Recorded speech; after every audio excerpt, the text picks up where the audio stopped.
शहर में बढ़ते हुए क्राइम के हवाले से electronics and motorcycle dealer association के चेयरमैन शेख मोहम्मद हबीब ने भी वजीर आला सिंध, डीजी रेंजर्स सिंध और आईजी सिंध से अपनी आवाम और अपनी जानो माल के तहफ़्फ़ुज़ के लिए आवाज़ लगा दी। सबसे पहले तो मैं सीएम साहब से, आईजी सिंध से, डीजी रेंजर्स सिंध से ये रिक्वेस्ट करूंगा बिलखुसूस स्ट्रीट क्राइम के हवाले से, जो कि इस वक्त स्ट्रीट क्राइम की जो शरह है बहुत ज़्यादा बढ़ चुकी है कराची में। ये कराची वो शहर है जिसको हम मिनी पाकिस्तान भी कहते हैं। ये सिंध का दारुल खिलाफा है। 3.5 करोड़ से ज़्यादा की आबादी वाला ये शहर है। ये वो शहर है जो कि माशाल्लाह पूरे पाकिस्तान को ये चलाता है। लेकिन बदकिस्मती से ये फिर एक दफ़ा कराची स्ट्रीट क्राइम की बढ़ती वारदातों की लपेट में आ चुका है और ताजिर इस पे बेहद परेशान है। किसी किस्म का कोई सेफ्टी नज़र नहीं आती। बिजनेस कम्युनिटी इस वक्त बेचैनी का शिकार है।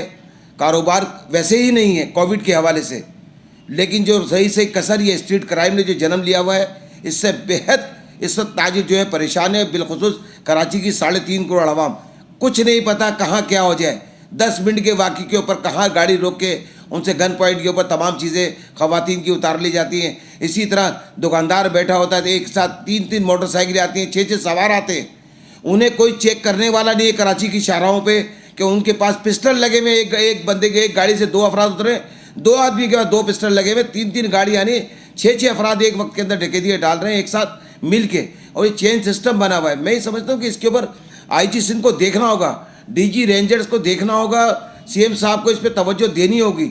मैं ये समझता हूँ सेफ सिटी के नाम पे जो हमने कैमरे कराची के अंदर नफ्स किए हुए हैं, वो सारे कैमरे नाकिस हैं, कोई काम नहीं कर रहा। ये वो शहर है, खुदा के वास्ते इस पर रहम करें। मैं सिंध गवर्नमेंट से ये रिक्वेस्ट करूँगा कि खुदारा कराची पे रहम करें। कराची की स्ट्रीट क्राइम पे जल्द से जल्द काबू पाने की कोशिश करें। कराची का ताजिर बेहद परेशान हो चुका है। देखिए बदकिस्मती यही है कि जब कोई वाक़या कोई सानिया पेश आता है, उस दौरान एसएसपी साहिबान भी सपोर्ट करने के लिए तैयार होते हैं, एसपी साहिबान भी सपोर्ट करने के लिए तैयार होते हैं, डीएसपी साहिबान भी सपोर्ट करने के लिए तैयार होते हैं, अब तक के एसएचओज भी।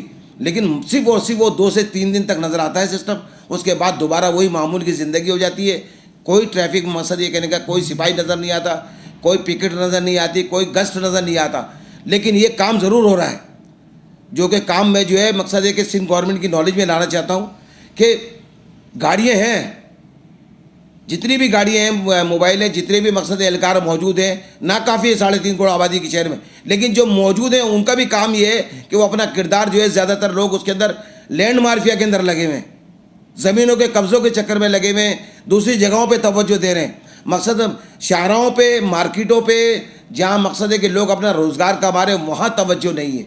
तो मैं आईजी सिंध से रिक्वेस्ट करूँगा, खुदारा कराची की ताजिर बिरादरी की तरफ देखें। ताजिर बहुत बेहद परेशान है। पिछले 3 साल से कोविड के हवाले से हमारा कारोबार वैसे ही बहुत मुतासिर हो गया है। तो मेरी सिंध गवर्नमेंट से रिक्वेस्ट होगी कि ये जो महंगाई का सैलाब इस वक्त आया हुआ है कराची में और पूरे पाकिस्तान के अंदर, इसने तबाह कर दिया। इस प्राइम मिनिस्टर की हुकूमत ने हमें कुछ नहीं दिया। इनके दावे और वादे ज़रूर रहे। इन प्राइम मिनिस्टर ने हमें सरसब्ज़ बात दिखाया था कि जी जो हम नया पाकिस्तान बनाएंगे। उन्होंने सारी सियासी जमातों को जो है ख़राब कर दिया कि सारी सियासी जमातें चोर हैं। बात ये कहने का कि इलेक्शन होने से पहले प्राइम मिनिस्टर पाकिस्तान से हमने मुलाकातें की हैं, मुलाकातें हुई हैं, हमारे पास सारे लोग आए। ये गवर्नर जो सिंध है सब वो भी मौजूद हमारे से मुलाकात करके गए।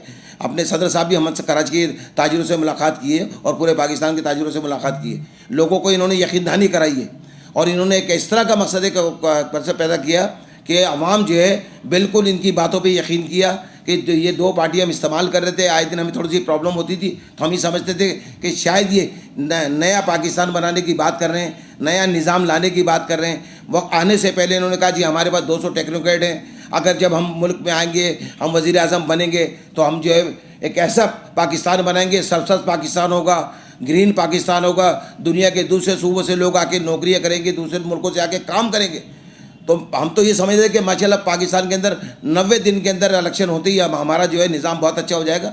बदकिस्मती से जब 90 दिन गुजरे, हमने फिर मामलात को देखा, फिर 180 दिन पे चला गया, फिर वो 360 दिन पे चला गया, फिर ये कहा गया कि जी 1 साल गुजर गया, अगले साल इंशाल्लाह बेहतरी नज़र आएगी। लेकिन बदकिस्मती से पिछले साल, दूसरे साल भी बेहतरी नज़र नहीं आई। आप ये देख लें कि डॉलर जो है 122 रुपये का डॉलर था, आज 180 रुपये का डॉलर है। हमारी बदकिस्मती ये कि हमें कहाँ कुछ जाता है, होता कुछ है।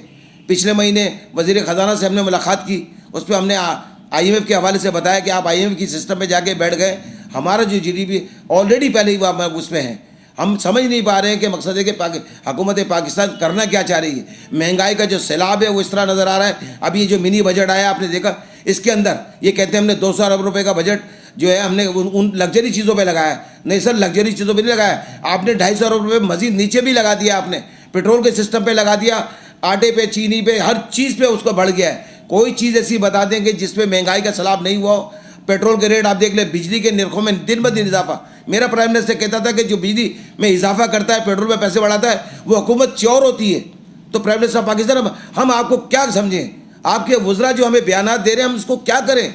हम कहाँ जाएँ? इस महंगाई ने तो गरीब आदमी का जीना दूभर कर दिया है। एक वो सफ़ेद पोश आदमी जो कि 40,000 और 50,000 रुपये की सैलरी कमाने वाला शख्स जो है वो अपनी इज्जत बचाने में नाकाम नज़र आ रहा है। तो आप निचली सतह पे जो 20,000 रुपये वाला जो मजदूर है, काम करने वाला, वो अपने घर के बच्चे को कैसे चूल्हा जलाता होगा? तो 15 दिन में पहले ही जो है ना उसका बजट ख़त्म हो जाता है। देखिए, यही हमारी बदकिस्मती है कि हम समझ नहीं पा रहे हैं कि मईशत को बंद करने से कभी भी हल नहीं होता।